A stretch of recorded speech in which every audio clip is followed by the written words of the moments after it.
Liewe vriende, dit is Vrydagoggend die 19de Junie. Welkom ook by vanoggend se Wandel in die Woord. Ek groet jou in die mooi naam van ons Here Jesus Christus.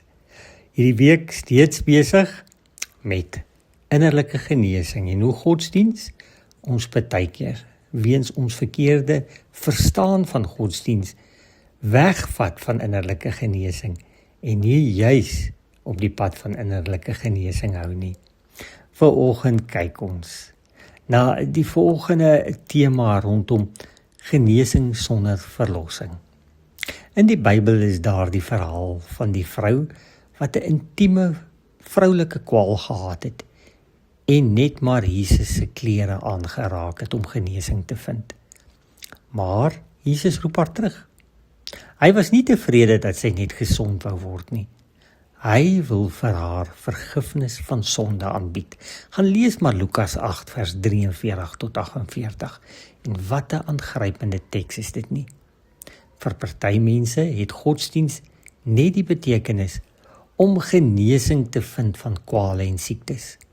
Hulle is gedurig daarmee besig, so besig dat hulle vergeet van al die kosbare verlossing, redding en vergifnis wat Jesus het om vir ons te bied. Hulle mis die eintlike doel van Jesus se koms na die aarde, want hy het in die eerste plek gekom vir sielegenesing, vir sielevrede en vir geesteswelwese. Daarom, in gesonde, heilsame godsdiens staan God drie-enig in die middelpunt. Dit gaan om hom, om sy eer en om sy wil.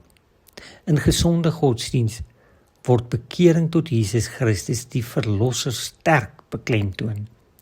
My pad met God begin eintlik daar waar ek Jesus as Verlosser aanneem en tot onvoorwaardelike oorgawe aan hom kom, en dit natuurlik deur die werking van die Heilige Gees.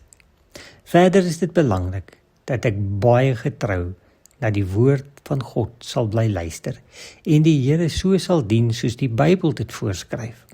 My verwagtings moet in lyn wees met die Bybel. My denke en my gesindhede moet deur die Bybel gevorm word en nie deur my selfsugtige eie ek nie. Want dan, juis dan, as ons in lyn is met God se woord, word godsdiens, genesing, ook vir ons innerlike mens wees. Ons bid dit vir mekaar en mag jy daarin die wonderlikste vrede deur die werking van God se Heilige Gees in jou menswees vind. In Jesus se naam. Amen.